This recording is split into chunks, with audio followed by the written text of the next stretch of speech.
வணக்கம். 5 மணி செய்திகளை வழங்குவதற்காக நான் காயத்ரி. விரிவான செய்திகளை பார்ப்பதற்கு முன்பாக தலைப்புச் செய்திகளை பார்க்கலாம். உங்கள் தொகுதியில் முதல்வர் திட்டத்தின் கீழ் வைக்கப்பட்ட கோரிக்கைகள் நிறைவேற்றப்படவில்லை என எடப்பாடி பழனிசாமி குற்றச்சாட்டு. கட்சி பாகுபாடின்றி திட்டம் நிறைவேற்றப்படுவதாக முதல்வர் ஸ்டாலின் விளக்கம். எனவே கட்சி பாகுபாடு நிறைவேற்றப்படுகிறது. எனவே சாத்தியமில்லை என்று வருகிறது. அந்த திட்டமும் சாத்தியமில்லாத நேரத்தில் தான் அப்படி வருவதில் வருகிறது. எந்த கட்சி பாகுபாடு நிறைவேற்றப்படுகிறது என்பதை மீண்டும் இந்த அவைக்கு நான் தெரிவித்துக் கொள்கிறேன்.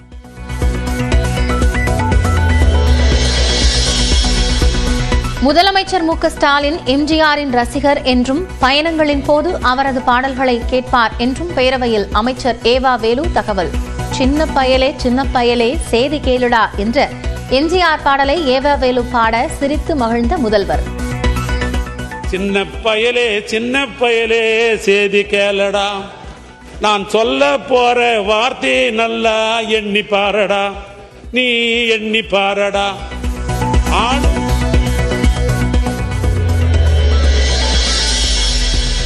எம்புரான் படத்திற்கு தடை விதிக்க கேரள உயர்நீதிமன்றம் மறுப்பு. குஜராத் கலவர காட்சிகள் இருப்பதாக கூறி தடை விதிக்க கோரிய பாஜக நிர்வாகியின் மனு கோடை விடுமுறைக்கு பிறகு விசாரிக்கப்படும் என அறிவிப்பு. மராட்டிய முதல்வர் ஷிண்டேவை விமர்சித்த ஸ்டாண்ட் அப் காமெடியன் குனால் கம்ராவுக்கு முன் ஜாமீன். 2 பேர் பிணை பத்திரம் வழங்கிய நிலையில் விடுவித்த விழுப்புரம் வானூர் நீதிமன்றம் வரும் 7ஆம் தேதி ஆஜராக உத்தரவு.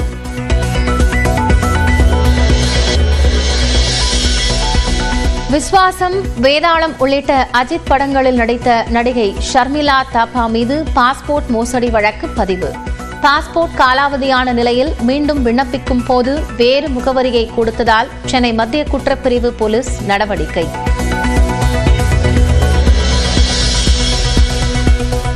முதன்முறையாக 68,000 ரூபாயை தாண்டியது 1 சவரன் தங்கம் விலை.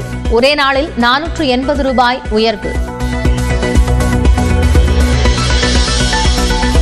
நிதியாண்டின் முதல் நாளிலேயே சரிவுடன் வர்த்தகமான இந்திய பங்குச் சந்தைகள். மும்பை பங்குச்சந்தை 1390 புள்ளிகளும், தேசிய பங்குச்சந்தை நிப்டி 353 புள்ளிகளும் வீழ்ச்சியடைந்ததால் முதலீட்டாளர்களுக்கு சுமார் 3.5 லட்சம் கோடி இழப்பு. நீலகிரி, கோவை, ஈரோடு உள்ளிட்ட 5 மாவட்டங்களில் நாளை மறுநாள் முதல் கனமழை. தேனி, திண்டுக்கல் மாவட்டங்களில் 3 நாட்கள் கனமழை பெய்யும் என கணிப்பு.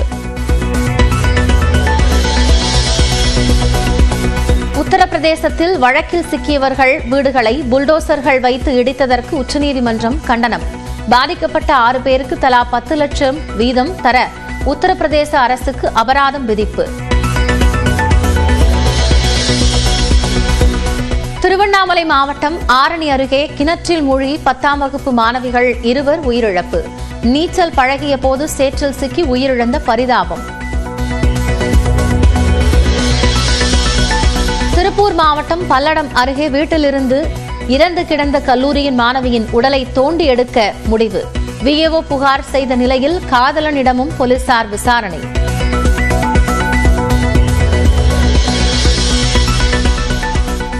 நெல்லை மாவட்டம் பாளையங்கோட்டை அருகே முத்தூரில் பணத்திற்காக தந்தையை வெட்டிக் கொன்ற மகன். பொதுமக்கள் பிடிக்க முயன்ற நிலையில் தப்பி ஓடி சிவந்திப்பட்டி காவல் நிலையத்தில் சரண். கிருத்திகையை ஒட்டி சிறுவாபுரி முருகன் கோயிலில் குவிந்த பக்தர்கள். சுட்டரித்த வெயிலில் நீண்ட வரிசையில் காத்திருந்து தரிசனம்.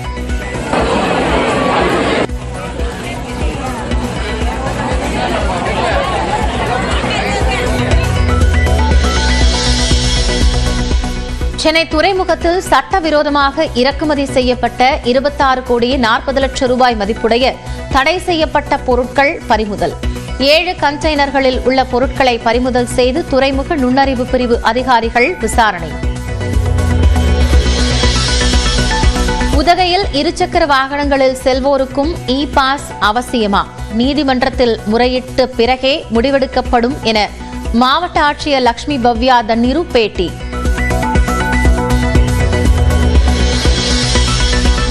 தமிழ்நாட்டில் 40 சுங்கச்சாவடிகளில் நள்ளிரவு முதல் அமலுக்கு வந்த கட்டண உயர்வு. 5 ரூபாய் முதல் 30 ரூபாய் வரை உயர்த்தப்பட்டதற்கு வாகன ஓட்டிகள் எதிர்ப்பு. தமிழ்நாடு பாஜக தலைவர் அண்ணாமலை ஒரு வாரத்தில் மாற்றப்பட உள்ளதாக தகவல். நயினார் நாகேந்திரன், வானதி சீனிவாசன் உள்ளிட்டோரில் ஒருவர் அடுத்த தலைவராக வாய்ப்பு. இலங்கை அரசால் கைப்பற்றப்பட்ட 200 தமிழக மீனவர்களின் படகுகள் தேசிய உடைமை ஆக்கப்பட்டுள்ளதாக மக்களவையில் கனிமொழி பேச்சு. பிரதமரின் நடவடிக்கையால் தான் மீனவர்களின் வாழ்வாதாரம் தற்போது பாதுகாக்கப்பட்டுள்ளது என மத்திய அமைச்சர் ராஜீவ் ரஞ்சன் பதில். ஏப்ரல் 6 சேலத்தில் ராமரத யாத்திரை நடத்த அனுமதி கோரிய மனுவை நிராகரித்த காவல்துறை. இந்து மக்கள் கட்சி வழக்கு தொடர அனுமதி அளித்த சென்னை உயர்நீதிமன்றம்.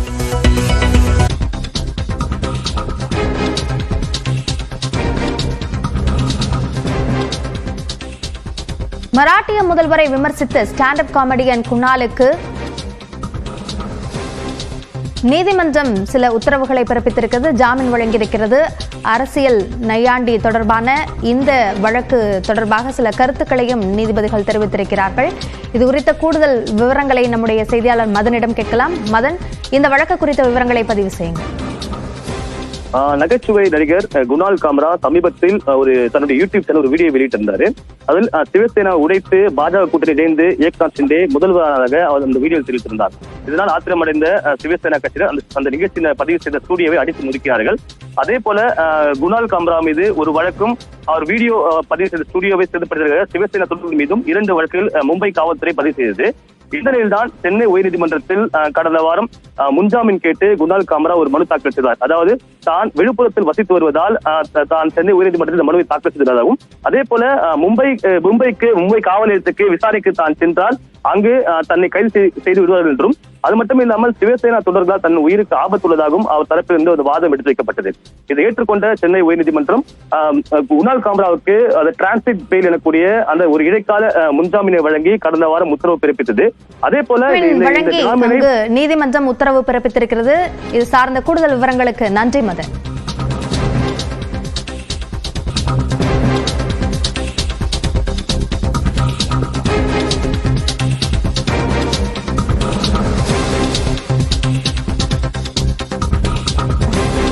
கள்ளக்குறிச்சியில் தியாக துருகத்தில் விசிக பெண் நிர்வாகி தாக்குதலில் ஈடுபட்ட வீடியோ வெளியாகி பரபரப்பை ஏற்படுத்தி இருக்கிறது. இது குறித்த கூடுதல் விவரங்களை நம்முடைய செய்தியாளர் செந்திலிடம் கேட்கலாம். செந்தில், விவரங்களை பதிவு செய்யுங்கள்.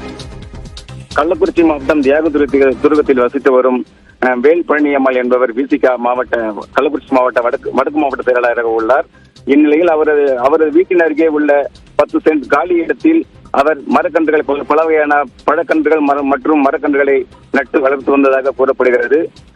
அந்த இடத்திற்கு சொந்தம் கொண்டாடி சரவணன் என்பவர் அவர் வீட்டின் அருகே வசித்து வரும் சரவணன் என்பவர் இது தனது பட்டணத்தில் தாங்கள் எப்படி மரத்தடிகளை வளர்க்க முடியும் என அந்த மரக்கன்றுகளை வெட்டி வீழ்த்தியதாகவும், அப்பொழுது வேல் பழனியம்மாள் மற்றும் அவரது கணவர் வேல்முருகன் ஆகிய இருவரும் அந்த குடும்பத்தினரை வீடுகளின் ஜன்னல் மற்றும் கதவுகளை அடித்து உடைத்து சேதப்படுத்தி மற்றும் அவர்களை கல்லால் தாக்கும் வீடியோ கடந்த 1 மாதங்களுக்கு பிறகு தற்பொழுது வெளியாகி பெரும் பரபரப்பை ஏற்படுத்தியுள்ளது.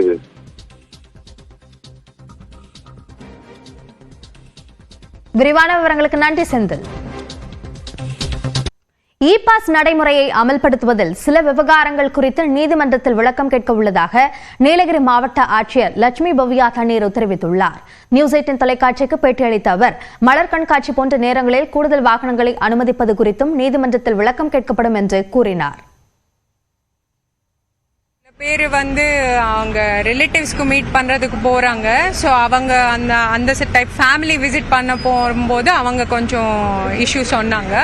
அவங்களுக்கு கூட இ பாஸ் போடணுமா இல்லையான்னு இது நம்ம இப்போ கோர்ட்ல கேட்கணும். பிகாஸ் இப்போ அதுக்கு ஓவரால் லிமிட் போட்டிருக்காங்க கோர்ட்டு அது தாண்டி போகுமா இல்லையா பார்த்துட்டு அப்போ கோர்ட்ல கேட்கணும்.